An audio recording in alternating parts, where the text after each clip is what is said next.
Hello and welcome to today's webcast, Secrets of Sales Excellence from Ventana Leadership Award winner. This session is being recorded and will be available afterwards to you for review. And so with that, let me hand it over to our presenters today, Eric Soxy, Vice President Professional Services at Optimize, and Brad Hardy, Vice President of Sales at Kowa Pharmaceuticals America. And Eric? Great, thank you very much. So today we're going to talk a little bit about Kowa and the Ventana Award. We're thrilled to announce that Brad won the 2015 Ventana Leadership Award in Sales Excellence. This is really a recognition of both Brad and Kowa for the transformation in their sales operations function that was enabled by Optimize's Sales Ops as a Service offering. So we'll talk a little bit more about what we at Optimize do for Kowa specifically in a minute. But first, Optimize's Sales Ops as a Service offering is really a combination of process, expertise, and platform that transforms sales operations for our clients across industries and around the world. So Ventana, in their description of the Leadership Awards, we love this description because it really aligns nicely to our Sales Ops as a Service messaging. So you see I've kind of highlighted some of the things around the importance of bringing both people, process, and information and technology, that IT function, together to achieve the best outcomes. Here at Optimize, we believe that software alone isn't the solution to these sales ops challenges. And so we were thrilled to nominate Brad and Kowa for a couple of reasons. First, they really embraced that sales ops as a service model that brings all of these things to the table. We'll talk a little bit more about what that means in detail, but it's been a challenge for me personally that Brad expects us to come to the table with strong recommendations and really listens to those. So we need to make sure that we're on point with all of those. At the same time, Brad was really a true leader throughout that process. I've personally learned a lot about leadership from working with him, and I also see the way that his team and the sales force really respond to his leadership. So Brad, congratulations on the award. Can you share a little bit about Kowa and the background? No, thank you, Eric. I'd be glad to. Some of you may ask, as you see the slide, how did a Japanese-owned company end up in Montgomery, Alabama? And I'll take you back just a little bit. Kowa came and actually acquired ProEthic back in 2008. But prior to that, ProEthic was basically a cough cold company that was started by a former sales rep, excuse me, from a big pharma company. And he always had this vision that, growing up in Montgomery and living in Montgomery his whole life, that there could be a pharmaceutical company based somewhere other than the Northeast corridor. So anyway, that became a vision of his, became reality, and again the company grew to the point where it was purchased by Kowa in 2008. Again, we had a product that we were currently selling at that time, Lipofen, which is a fenofibrate.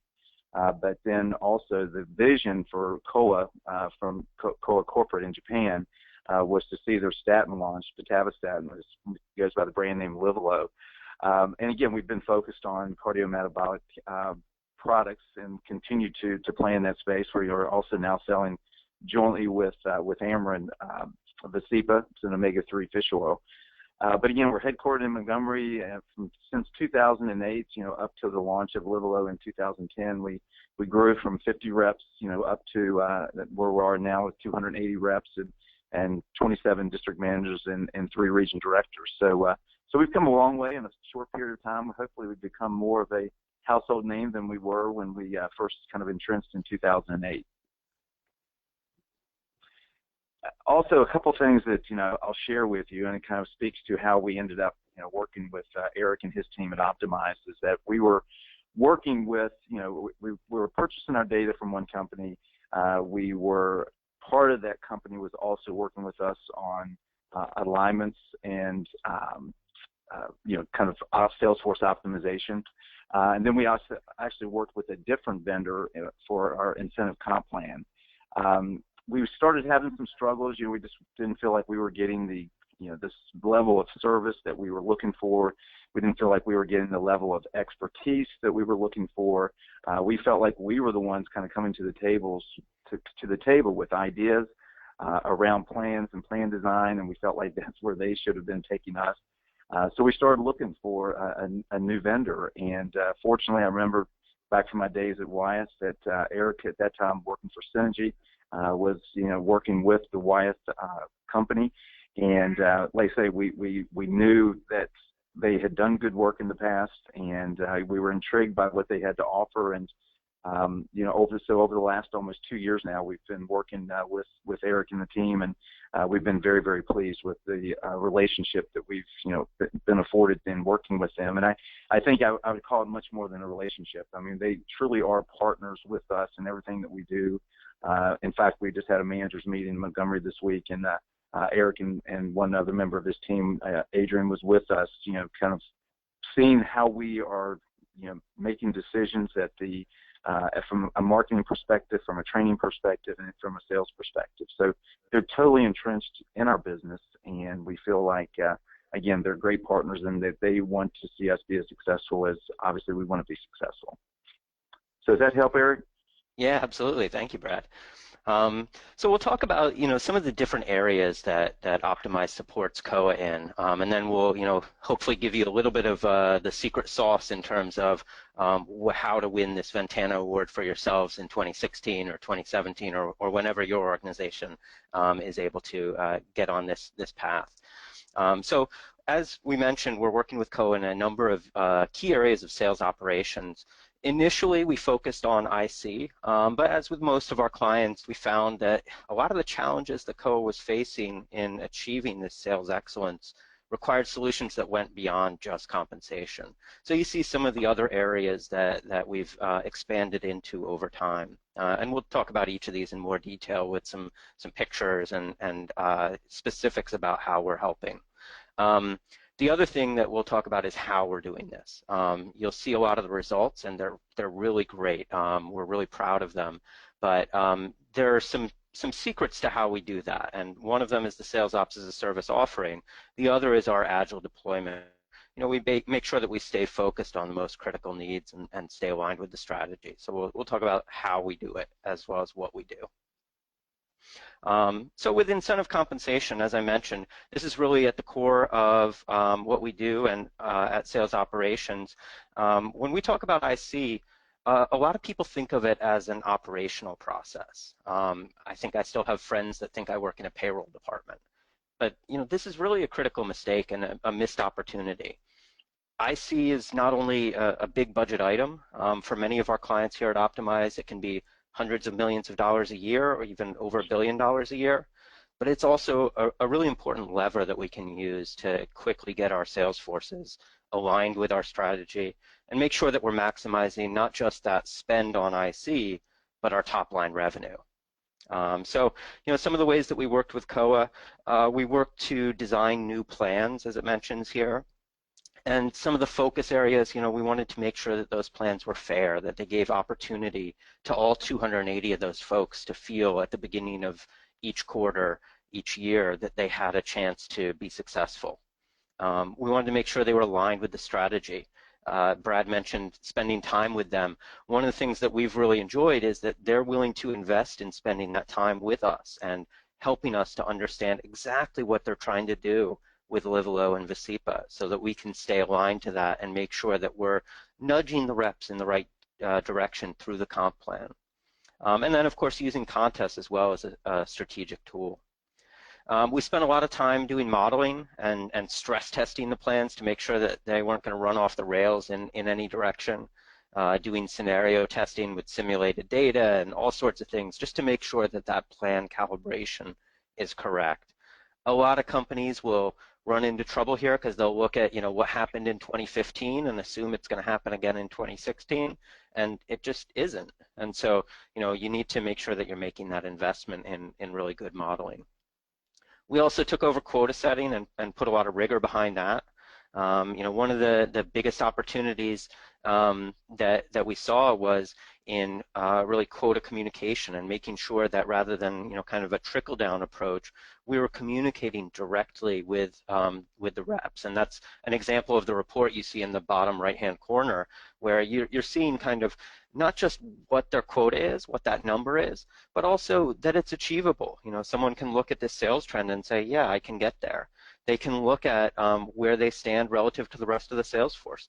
This person, those bars are all to the right, so yeah, they're getting a high quota, but they also have the most sales history. They also have the most potential. So it helps them really feel engaged. And as we've talked to reps, that makes a big difference for them. Also communicating the quota at the beginning of the period, getting them out in the first couple of days. So yeah. And Brad mentioned getting monthly updates before. Now we've shifted them to weekly, so they really have a chance to react and improve their performance. Brad, a question for you. What has that meant to the sales force? What has getting information on a weekly basis meant to the sales force in terms of the way they use the information? Well, Eric, it's actually been huge. I think we kind of had a vision for hopefully getting to the point where we could get and push our goals down on a weekly basis and then be able to track against those goals on a weekly basis. And obviously, you guys have really helped us, get there, like you mentioned, not only getting the goals out there in a timely fashion, but excuse me, and then also being able to track those on a weekly basis, as we receive our data. It really helps the rep. You become, we try to refer to as CEOs of their territory. They're running the show. They know if they're tracking ahead or tracking or trending behind, and they're able to, excuse me, make adjustments and changes to those, to whatever is happening if they're gaining or losing. So it's really been a game changer for us in terms of our sales force and their ability to manage their business, not only on a weekly basis but also on a daily basis as they course correct when things are not going well. So it's been good. And again, I use as an example the chart that Eric was just speaking to down in the lower right.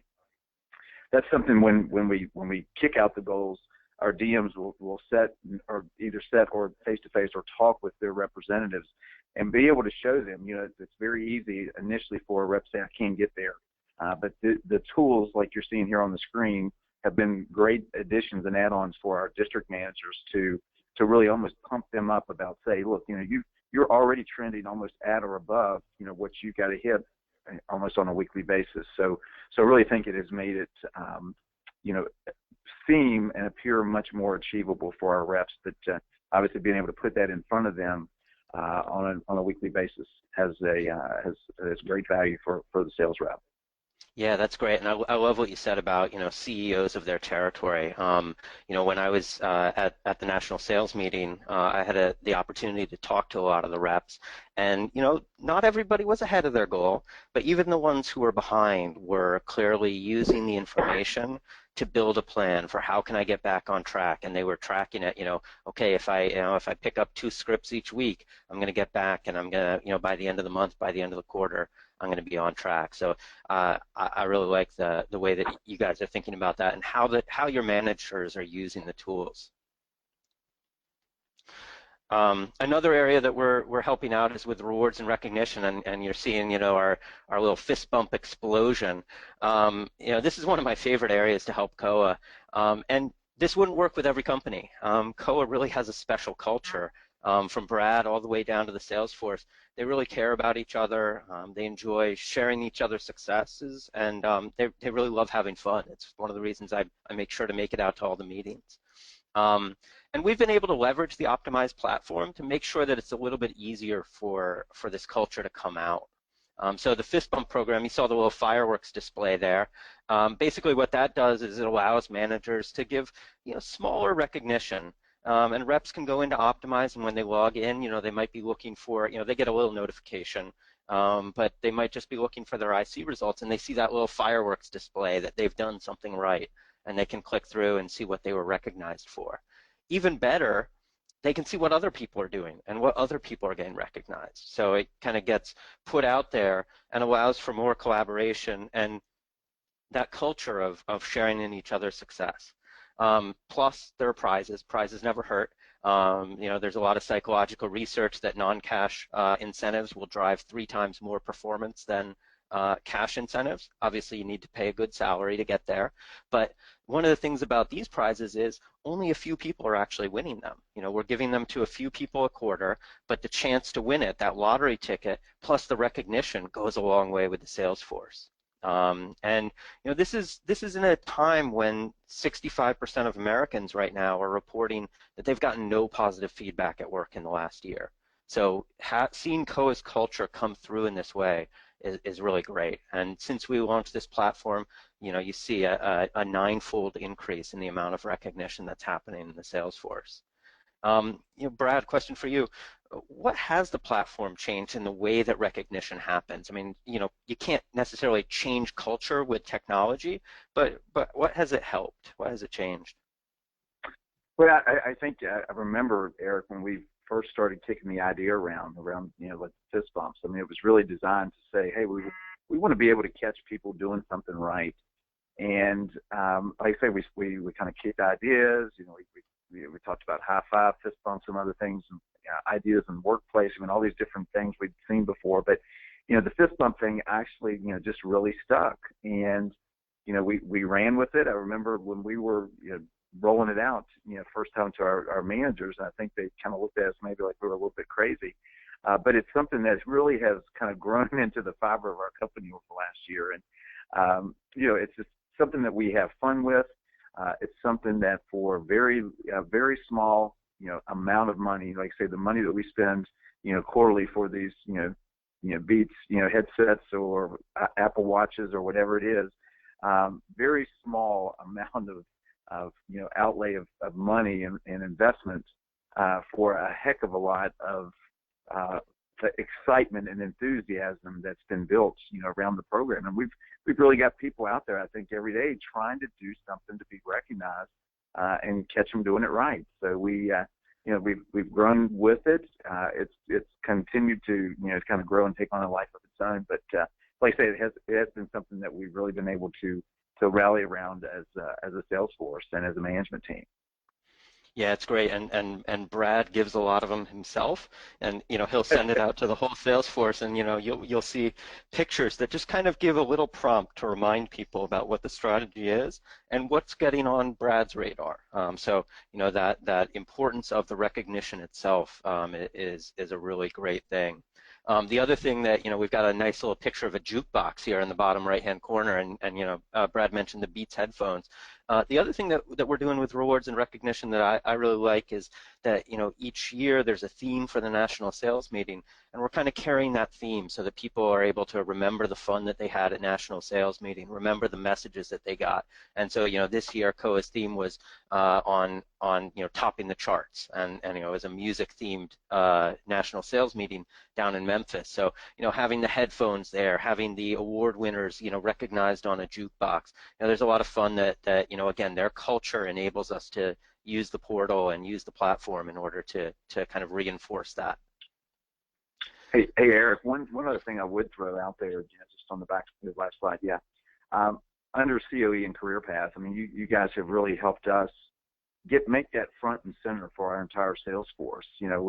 We now have basically a Hall of Fame of our Circle of Excellence winners, which is basically our President's Awards, Top President Award. And just, being able to track and see that and have people, recognized for past performance. I mean, obviously, we're only as good as our last sales year, but that has been a nice way for us to further recognize people. And then, of course, the Career Path is another thing that we've promoted as a company as a way to grow within your current role. And not everybody wants to be a district manager or work in the home office. So we've been able to use that to kind of grow the competencies of our sales force. I just wanted to make comment on that as well.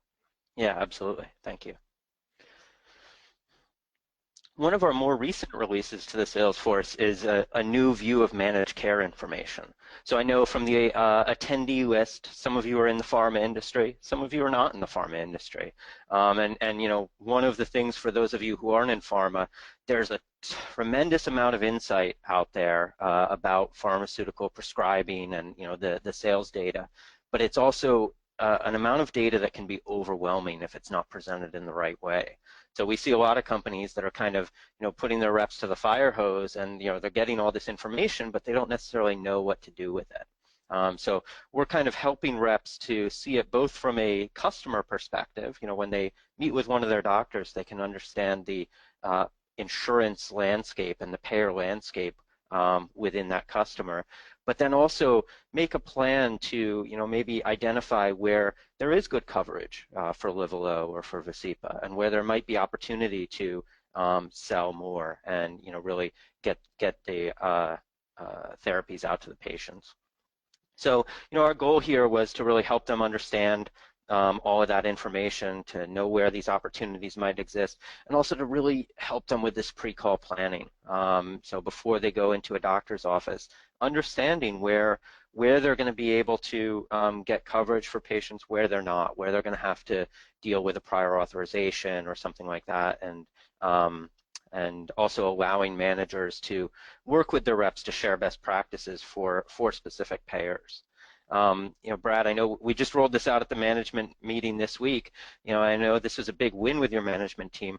What was some of the feedback that you got about how they're going to use this, and how they've, those in the pilot group have used it with their team? Well, I say first off, it's just as all of you out there who are in the pharmaceutical business, it's now all about the payer.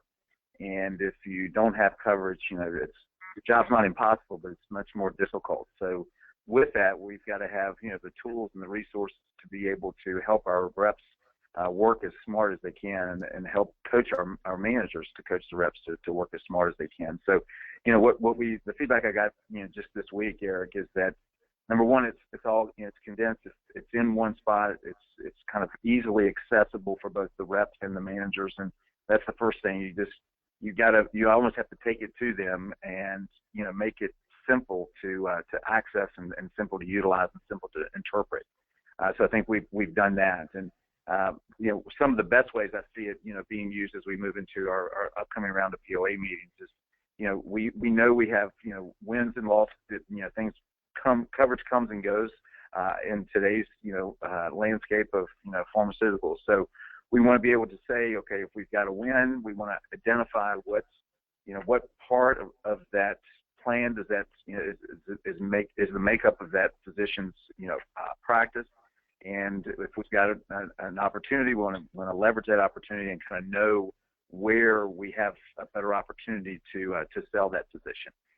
If we incur a loss, we want to be able to say, okay, let's isolate, where those lives are, and let's understand, number one, can we do anything to preserve that? Can we help by doing a total office call? Can we help the staff help champion those prior authorizations through the system? So I think all of those things kind of coupled together, again, with making it easy to access and again, easy to understand, just puts us in a better position to help the reps be more successful out there. Yeah, that's great. And one of the other things that we're using this for is with quota setting as well, to make sure that we're reflecting those wins and losses that Brad mentioned as part of the quota setting process. And so even when there have been major wins or major losses, we've been able to make sure that the quotas stay fair for the whole sales force. And that's kind of taken one of those issues with quota setting off the table, that they really appreciate that Brad is looking out for them when they have opportunities to take advantage of that, and that we're really measuring them on their performance rather than on the performance of kind of what's happening in the environment around them. The next area I wanted to highlight is with call reporting, and call reporting isn't necessarily something that people like, from a Salesforce perspective, but it can really have a big impact, and we're already seeing it. So you're seeing some of the results here, but what happened is we did an analysis of the places where COA was having the most success. They closed out the year really strong, and so we wanted to say, okay, where we were having that success, what were people doing differently? And what we found was, for those of you in pharma, people talk about a reach strategy or a frequency strategy, going to more customers or going to customers more often, basically. And what we found was it wasn't really either of those that was more important.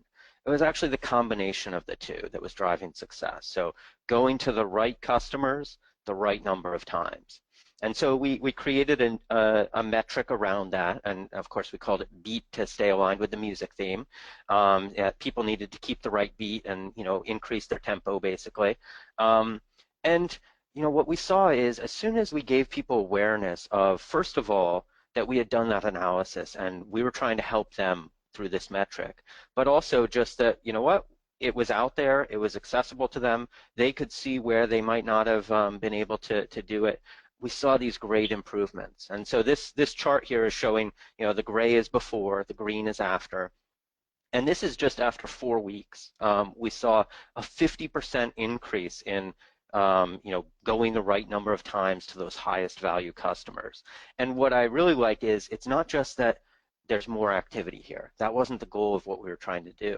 So you see at the lower value segments, yeah, there might be a little bit more, but it's a very minimal increase. They're going to the right places the right number of times. So Brad, I mean, this information's always been available. It's not new information for the sales force. What's different about this versus what you've used in the past that you think is driving these results that we're seeing? Yeah, a couple things there I think come to mind is that number one, we've always kind of prided ourselves on not just being an activity-based sales organization, and we focus on the quality of calls. I mean, we all realize that you've got to make the calls. The person who makes the most calls, typically wins, but they do have to be quality calls. So we've always emphasized that so that we don't get in just a check the box mentality. But I think what's happened, you look at the beat contest, which again we're in week 4 now. Just the attention being paid, and obviously we've been preaching reach and frequency for a long time. But I think the ability to tie that to a contest and then also to be able to measure that in Optimize has been huge. We've been lacking that ability to go to a tab in Optimize and hit the tab reach frequency, and we can see rep by rep, territory by territory, district by district, how that team or how that individual is performing, and just being able to do that and keep the numbers and keep the target list top of mind for them. Obviously, I think makes us better almost immediately. And then a lot of times, as we find, there's highest frequency doctors that we're trying to call on, sometimes once a week. But I don't think our reps miss them on purpose. And now that we can go to the tool, click on it and say, okay, here's all the docs I'm supposed to be seeing once a week. How am I scoring against those objectives? And they oftentimes turn up doctors that they're surprised that they've missed them. They're supposed to be seen 4 times and I only got to them twice. So just the awareness, again, putting that front and center of what they do and putting it in a location of the Optimize tool, which they go to on a daily basis, I think has really improved overall performance. Yeah, great. And of course, with that comes a lot of responsibility that get the slide to advance here. That from a deployment perspective and from a territory perspective, we need to make sure that we're sending them to the right places. So if we're going to encourage that reach and frequency against targets, that's a lot of responsibility. So I mean, targeting and account segmentation, this is another area that we see a lot of opportunity at a lot of prospects, where really staying aligned with the strategy is critically important. And so the tight partnership that we've both invested in from a COA perspective as well as from an Optimize perspective in understanding that ongoing strategy of the brands is really paying off. Brad, what are some of the challenges that you've seen when the targeting plan isn't aligned to your strategy? Well, I tell you, Eric, when it's not, it just kind of creates chaos, with our field sales force. And I know that I think companies are constantly trying to make sure that their territories are balanced, to make sure that we've got the appropriate workloads so that you don't have one territory built with too many targets and another one built with too few targets. So I think that's something that we're constantly looking at. I know challenging you with is are we sized right? Are we in the right spaces? Is the 280 footprint that we have, is it the right footprint for us, for where we are, in the life cycle of both of our products? So So I think that's, critically important. Another thing, Eric, I think I'll just kind of share with everyone that, we just recently had a request from our corporate, our parent company in Japan, to take one of the top sales reps in Japan who had been with us working in our corporate office for the last couple of years, but to actually put him into a territory to see how he could do. So Eric and the team and Optimize were quickly, kind of on point to say, okay, here's the criteria. This is what you're looking for. Here are the 5 best territories. So we could kind of cull down from that and make the best decision on where we put that 281st, sales rep. And like I say, it's been fun to watch, him get into that territory, to begin having some success. We put him in a very difficult territory, a very difficult market. And he's finding the sledding a little bit tough, but he is having some breakthroughs and some opportunities are coming up. And again, I think it's the work that you guys did and kind of guiding us to finding that right location has been huge for us. Yeah, and I will say that was one of the more interesting alignment exercises that we've done, because it wasn't about necessarily finding the best business opportunity, but really about the experience that he was going to have as a sales rep. And we are proud that he is actually having a business impact, that he's above goal on both products. I don't know if you saw this week's data. Yes, yeah, that was great. So that's great. So now I'm going to take a few minutes to explain, we've talked a little bit about what we're delivering. I'm going to talk just for a couple minutes about how we're delivering it. So I mentioned at the outset our sales ops as a service model, and this is really where we provide the greatest value to our clients. So it's a combination of process, expertise, and platform. So process, bringing sales ops and industry best practices to the table. Expertise, obviously, no matter what you're doing, you need great people with a certain level of expertise in order to do well. And then the platform, you've seen a couple of screenshots. There are videos on the optimize.com website, but you really need this cutting-edge platform. That ours has been recognized by Gartner as a leader in the SPM space. And I like to think of it as a tripod. Without all 3, you really can't achieve the best results. If you've got good people and good technology, but doing something that isn't a best practice, it's not going to work as well as if they're doing the right thing. The other thing I mentioned is Agile. And, a lot of times we get asked, isn't Agile a software development thing? Like, are you guys a software development company? And that's not really how we use it. For us, it's really about being able to move quickly. And that means at the outset, being able to have very fast time to value. One of the things I remember about the kickoff meeting with COA was that they had a challenge with their prior quotas, and we were able to jump in, and day one, before there was a platform, before we had designed the plans, before anything really, go in and fix what was most important, which was the quotas that were about to go to payroll. So we were able to really add value from that kickoff meeting, rather than investment, and then there's a ROI on that later. And you've seen we're constantly adding new things, rolling out new tools to the sales force and monitoring what's working and what's not. Each time we roll something out, we look at how the sales force is using it and whether people using it are performing better as a result of that. So this, some of you may have seen this in this article in this month's Harvard Business Review, but there's a whole article about Agile and about how it enables innovation, and how most companies today are in very dynamic environments, and change is the new reality. So we need to be able to adapt, and Agile and the way that we use it in our professional services offering really allows us to adapt and stay aligned to COA and other customer strategies, even as they change.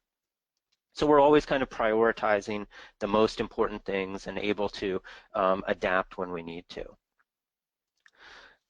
And the results are great. You can all read these results, but they're great results that any sales organization would love to have. And I think this is a big part of Brad winning the Ventana Award, is that the results are truly impressive.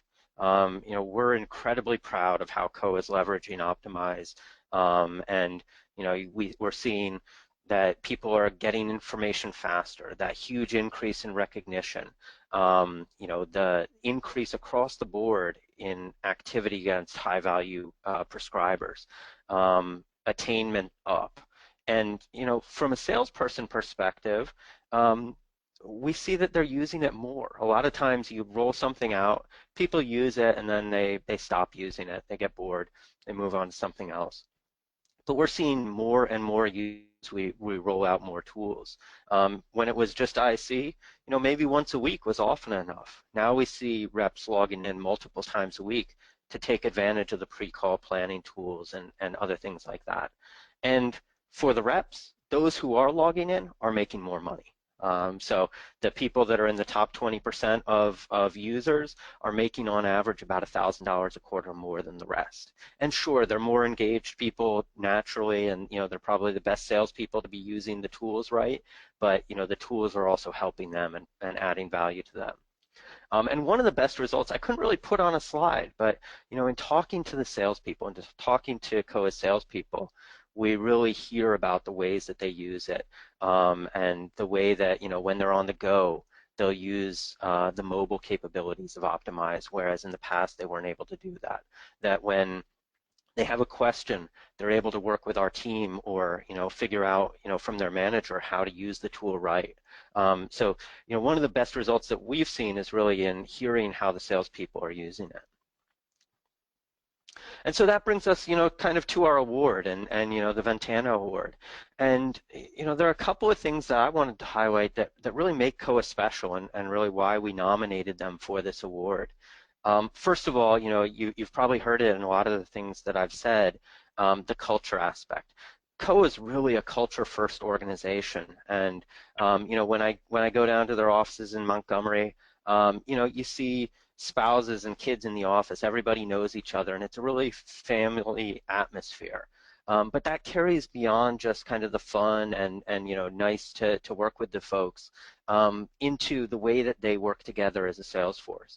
People really genuinely care about each other's success, and they you know, work together to achieve that.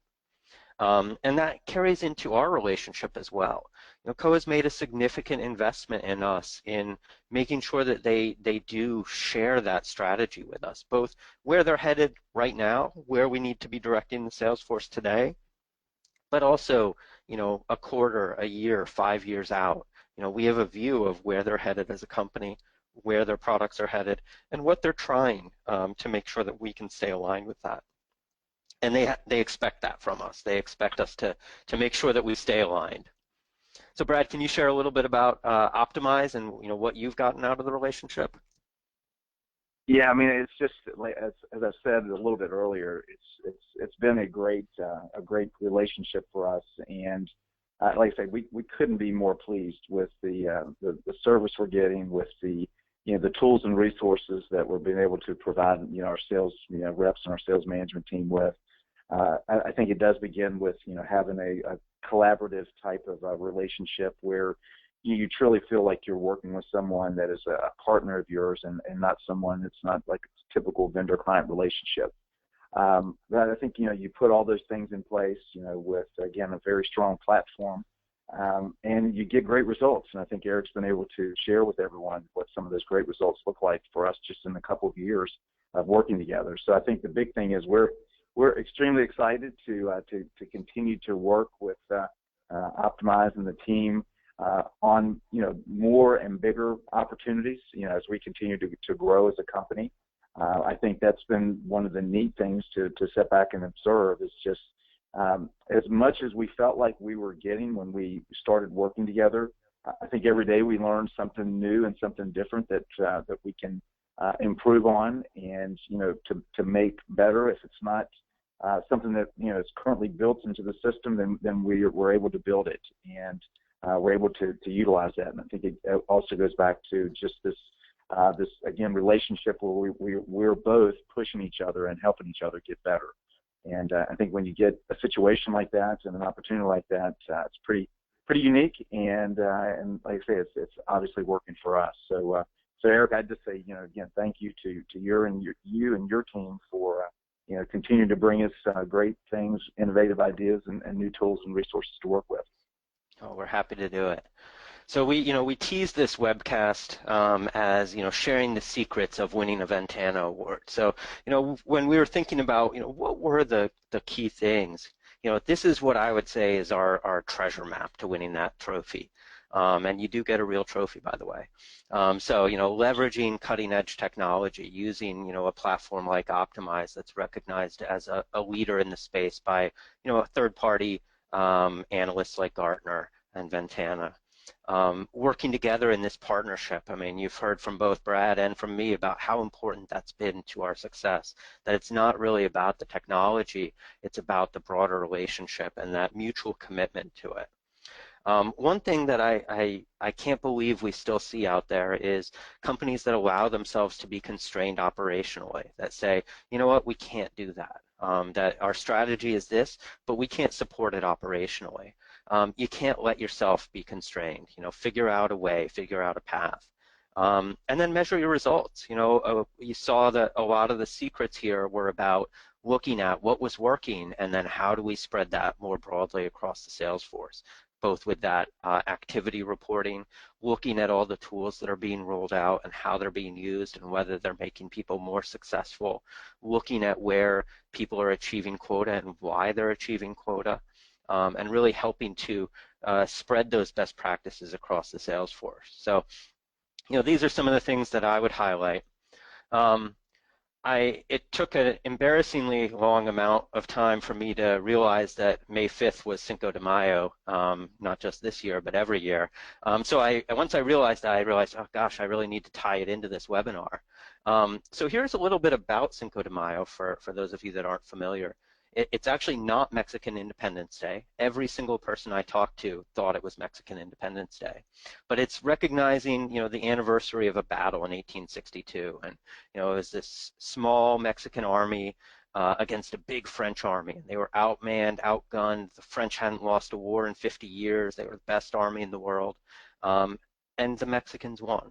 They won. And the Americas haven't been invaded by a European country since. So we all owe our own independence probably to the Battle of Puebla. And so now I have to tie it to what's happening here. And so Brad was recognized for sales excellence by Ventana, and COA was recognized for this. The statin market, out of all the pharma markets I've worked in, it really needs this sales excellence. It's a crowded market. I mean, we all know the Lipitors and Crestors and all of those products that have gone generic. Biggest brands in the world have gone generic now. Heavy generic influence. People can get a statin very cheaply. So there needs to be a compelling message that it's the right statin for this patient because they're going to have to pay more. And COA is only 280. The bigger companies of the world have thousands of salespeople that have been working in this market. And yet COA is the one that got recognized. And so, you really need that sales excellence and these things that we've talked about in terms of people, process, and platform in order to make sure that you're achieving the best results in this market. So if you have questions, we've seen some come in already, but feel free to submit them within GoToWebinar, and we'll take some time to answer those. So the first question that's come in, Brad, this one's for you. The person's asking, what advice can you give to companies who are on the fence with outsourcing versus insourcing the sales ops function? So, working with a company like Optimize versus kind of just buying software and trying to manage it themselves. Any thoughts on that? Yeah, I would just say this because we've obviously been in that boat, and as I mentioned a little bit earlier, I've worked at huge organizations and obviously some smaller organizations, and I would say that for us it was kind of a natural decision to outsource just because we don't have a huge infrastructure here in our home office. So, but I think the important thing to keep in mind is that regardless of which decision you make, like I say, make sure you get the right tool and make sure you get the right service and the right product, because it can obviously save you a lot of headaches and heartaches. But yeah, so hopefully that helps a little bit. Again, I think our decision was made a little bit easier, even though now Eric, as you know, we've promoted one of our managers into a sales operations director position. It's even with he, I don't, but we still would not have the expertise to do the types of things that we're doing, with the optimized platform. But he now in that role is able to make us, much more efficient, so that, especially coming in from the field, he knew exactly what, our reps and our managers needed. So he's been able to work directly with, Eric and the team to produce, some of these new portals and new ways of looking at reports, so that again, it's much more efficient, much more useful. Yeah, and one of the things he did when he came into that role, so for a while, COA actually had basically zero headcount in sales operations. But when this manager stepped into that role as the sales operations director, he did a survey of all of his former peers and said, what tools do you use to access data, to get insights? And there were a whole bunch of different things that were being used, from CRM platforms to other things like that. And I think out of the 7 different options, so we asked them to rank them, Optimize not only got the most first place votes, but the highest overall score. So we're very proud to see that people are using it, and it's really making a difference for the managers. Another question that's come in, and that's actually kind of tied to that. How has this, the Optimize platform, how has it changed the role of a district manager at COA? Brad, any thoughts on that? I think that's a good one for you. Yeah, no, I think it really has helped our managers be better coaches. And as you know, our salespeople run the gamut of some very little experience and some with no experience in pharma, up to many with a number of years in pharma. But we're typically only as good as our managers are coaching and helping to coach for results out there. So I think what it's done is it's enabled them to be much more efficient, much more nimble when they're working with the sales representative. And we're even coaching our district managers now, is that typically there's a 2-day field visit. You get with the rep day 1, work with them, then work with them all of day 2, and then you're out of there, and then you typically mail back a field coaching report. We try to do a little bit differently. We try to make sure that either on the front end of that 2-day field visit, or on the back end, that we're sitting down, maybe taking an hour or 2 hours of time to go through the data, to go through the tool and all the reports and information that we're providing for them on Optimize, and really help them to be better at business acumen, understand, where they're leaving their samples, and are we getting prescriptions out of that? Understand, again, are we spending our time with the right targets? Are we calling on the doctors that are easier to see and more fun to see, or are we calling on the ones that could be most productive for us? So just, the fact that we put all of that data and all that information at the fingertips of our district managers, we feel, immediately it makes them better coaches in the field. Great. And you mentioned fingertips. That actually is a nice segue into another question that's come in, which is, do the salespeople use Optimize on their laptops or on mobile? And I can field that one. We definitely get information about how salespeople are accessing, and we see both. My demo people would make sure that I tell you that Optimize is a fully mobile platform, finger friendly, and all that good stuff, platform agnostic. But when I was at the national sales meeting, we heard from a lot of salespeople how easy it is to kind of get information on the go. So we see people accessing it from both. The managers probably a little bit more on laptops and doing kind of more heavy duty stuff in their home offices, and then the reps doing a lot of access from the field. And that's pretty consistent with what we see across our entire customer base, with more tablets being out there, and then also people just wanting to get a little bite of information on their mobile phones as well. Let's see. It looks like we've got time for about 1 or 2 more questions. This is a interesting question. Do the reps like the information about activity? Do they feel like they're being watched? Brett, have you gotten any feedback about that? You know, are there a lot of conspiracy theorists out there, or are people, kind of feeling anything I different about that?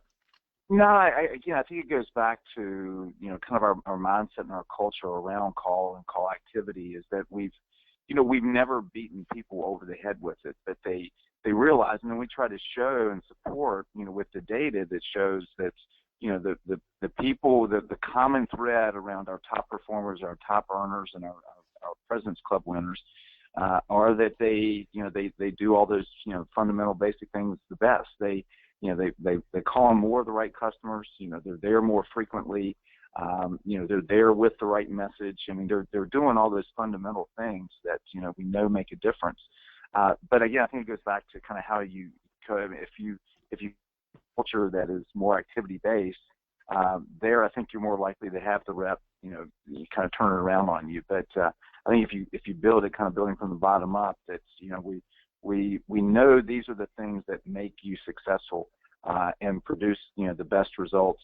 And here's just another way for you to measure that. And again, I think we coach from the standpoint of, again, not catch them do it wrong, but catch them doing something right. So I think when we have those conversations, they realize that we've got their best interest at heart. We're just helping them and hopefully getting them better at their job, more efficient at their job. And in that case, I think they typically take it as, hey, this is a chance for me to earn more money and be recognized more and be one of the respected people on my team. Yeah, and I think, I'd reinforce that, the way that you rolled it out with the sales ops director kind of, saying, hey, this is how we got to this metric that, we look to see how, what people who are making a lot of money, what they were doing differently, and this is what we found. So, kind of helping give them a path, whether they choose it or not, to that higher earnings level that everybody in the sales force wants. The other thing I'll say is that I see a lot of recognition out there that people are putting in fist bumps or other recognition for when people are doing it right and sharing best practices in using Optimize and other tools that are out there.